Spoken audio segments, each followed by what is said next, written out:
gone from energy consumption right through to packaging and recyclable products. And Renee, bringing you in terms of Johnson Controls and what you do. Also, I want to start thinking about the emerging trends and the challenges that we're facing as well, Renee, as part of what you're going to tell us. Sure. So Renee Keyser, I work for Johnson Controls. We're a building product and technology company. So we have not only the building operation products that we are delivering to our customers and industries, but also the digital side around optimization of whether it be one building or multiple buildings. That's a little bit of what we do. Talk about where we're focused. Some of the big pieces for sustainability and kind of echoing what the other panelists have said here. First is around really understanding customer requirements, right? So, we operate much like everyone else here into pretty diverse segments. So we are into education, data centers, manufacturing, hospitality, anything that has a building we're operating within, but those sustainability objectives can be different, right? It's sometimes even when I'm listening, I'm listening for, who are either current customers, potential customers are looking for based on industries.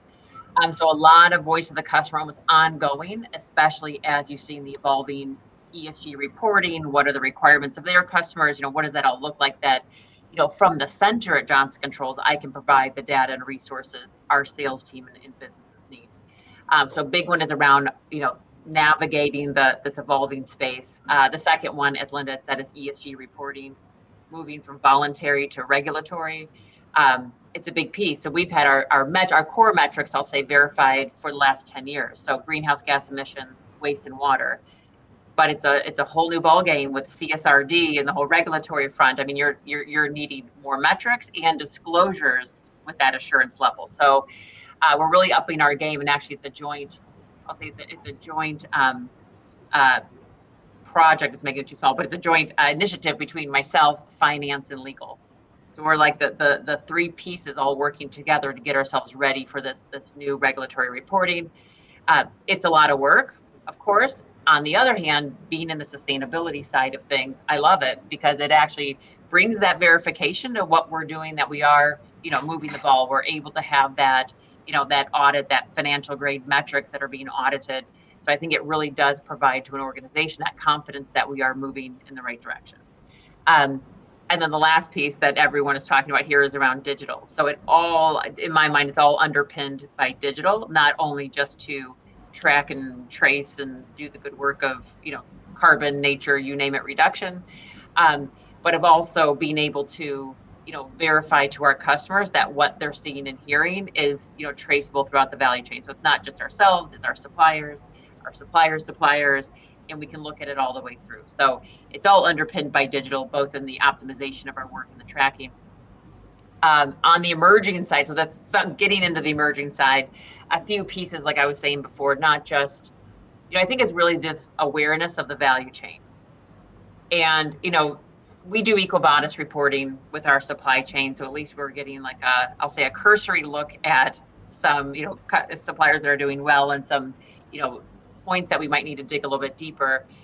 But it's also looking at our suppliers and what are the activities all throughout the value chain. So, we have the responsibility of not just, I'll say, one level of supplier, but going all the way back. But then I say value chain because it's also our customers. So in our example, in our business, we're one piece of a very large building.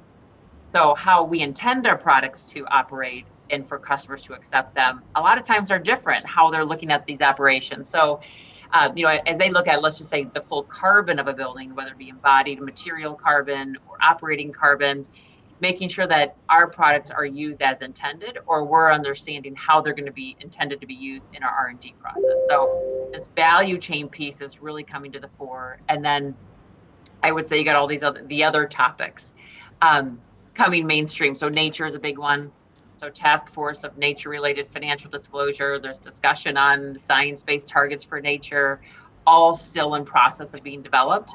That's a big emerging trend. I think another one for us is around circular economy, getting outside of consumer packaging. So circular economy for the rest of us.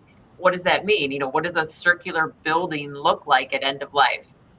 So we're really working as an industry to standardize definitions and metrics and initiatives, because it's It's largely been, I think, in the consumer packaged goods segment, but how do we bring it to other industries? Um, and then the other one that I think was you had mentioned was around, I'll say, the equitable or just transition. So what does that look like? Same sort of idea of what are the metrics and definitions? How do we work together? How do we work as a business within our bids? That certainly is an emerging topic. And we saw it start to, I'll say, percolate at the last COP conference in Egypt. It certainly is going to be coming to the fore. Both nature and equitable transition are coming to the fore this year in Dubai. So that was a lot, but just kind of giving an overview around what we're working on and where we see the priorities. That was brilliant, Renee. Thank you so much. And Rushi, I'd love to hear a little bit as well from you in terms of Walter Culver and what you're picking up on, anything that others have said, delving into a different industry entirely. But Renee, thank you very much for that. And point taken on COP28. Looking forward to that very, very interesting conference coming up. Rushi, over to you. Yeah, I think it's interesting to hear what our panelists have already shared on how things are evolving on the sustainability space. And I'm representing a firm called Walters Kluwer, which is actually a very diverse yet very, very focused on sustainability as a core charter. And not just sustainability, but it's actually about corporate performance also. They go hand in hand. How do you really build the sustainability into your corporate performance targets, which allows you to be a lot more responsible in the market. So we actually are a software solution company which is providing solutions in that space, and I'll cover that in a bit. But I just wanted to pick up on the trends part, and this is something very interesting, because I am coming from India, and there's a lot of trends that are beginning to unfold in the space of sustainability and environmental governance as well. So, before I get into the exact trends and the associated challenges, there's some facts here that when we're looking at um, there's a truly and very unprecedented level of attention and scrutiny of how companies are adopting ESG, and that's reflected in the fact that investors are actually including ESG in their investment criteria. Now, India again is a very strong startup hub place. So we do see this on and off happening where investors are truly including ESG as their investment criteria. The fact that, and I think one of my co-panelists also covered how consumers are beginning to put a lot more focus on organizations which are treating employees, communities, and environments in the manner which is conducive towards creating a more ESG led conversation. So 76% of consumers are actually interested in either aligning, working, or consuming products which are following ESG as their core charter. Now imagine investors, consumers, all of it coming together. So very strong trends of where the organizations have to focus. And at the same time, we're living in a world where technology is truly a catalyst that can transform this concept of sustainability into a concrete action. I think Siva also mentioned on how IoT, blockchains, and then beyond that, AI, VR, AR, all are being used to actually drive a lot of business models. There are renewable energy solutions, and essentially, all of this is truly revolutionizing how we are approaching long-standing environmental and social challenges. And with this entire comprehensive focus, technology is definitely at the forefront to solve for these sustainability goals and requirements that's coming through. Um, Not to forget government regulations. Another very important trend that cannot be ignored for where the frameworks are already in place, or for that matter, frameworks are getting evolved. In a country like India, where we are transitioning or evolving through the BRSR framework, which is meant for business responsibility and sustainability reporting, it's changing the landscape how corporates really have to look at their internal ecosystem to be able to report on those standards. Another aspect is the global nature of organizations that's emanating in any economy that we're talking about. Um, Whether we are serving customers in the nation that we belong to, or whether we are serving customers across the globe, it is opening up. How do we balance the regulations across the different regions? And how do you all bring it together in your own ecosystem, in your tech space, in your reporting framework to be doing the right things in terms of adhering to the compliance that's required in different nation, in different geography, and different scheme of things that you've been asked to adhere to.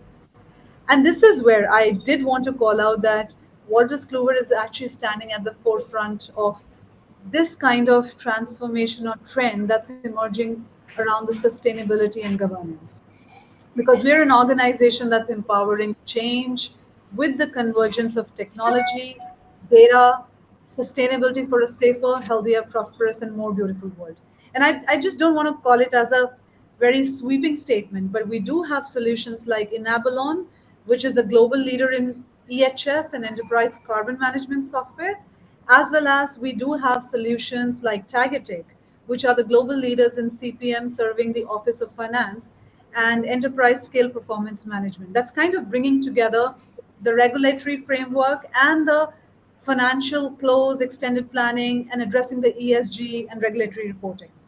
Now, while I spoke about what are the trends, how Walters Kluwer is also addressing that, I did want to call out there are immense challenges in also taking this forward. More and more, as we're engaging with customers, we're realizing that the existing framework or the patchwork of software applications or spreadsheets, this is really not going to suffice for meeting the stakeholder demands or for investor grade data requirements. And this is where I think organizations have to look at solutions which are much more robust in bringing it all together. And at the same time, recognizing the complexity of regulatory landscape while upholding data privacy, security, and of course, adapting to ever evolving change in the reporting standards. In the country like ours, these are being governed by SEBI, and it's an evolving framework. The other element is, when you're looking at ESG, aligning with rigorous standards is so paramount. We cannot afford to, get a laxity on that. And it's just not about ticking boxes. It's literally about weaving sustainability into the fabric of the organization, which allows you to mitigate risk, which allows you to create stakeholder value, and of course is moving towards ethically minded customers. Last but not the least, I also wanted to call out one more challenge. While we're leveraging technology advancements to adhere to the regulatory framework that are being defined for ESG, how do we ensure that we are not inadvertently perpetuating inequalities? And I think it's our duty as software solution providers, as tech providers, to navigate these challenges with unwavering commitment and responsibility towards driving equality as we are taking the technological advancement. And I think this is where organizations, whether big or small, are feeling such an increased sense of urgency to implement advanced agile technology to efficiently help them collect, report, analyze, and assure the accuracy of their complex and often siloed ESG data. And I feel very proud to share that Walters Kluwer has had a long-standing commitment to ESG. It's been not just ingrained in our process, policy, business values, and company culture, but it is something that we so strongly support our customers with solutions like Targeting and Enablon that I just called out short while ago. And I think, while just to conclude, while we acknowledge the challenges, I think it's important we amplify on our focus on the opportunities, and we all play a part in being part of this transformative journey that's evolving across the globe. And technology is definitely a solve to foster collaboration and while you adhere to the ESG principles.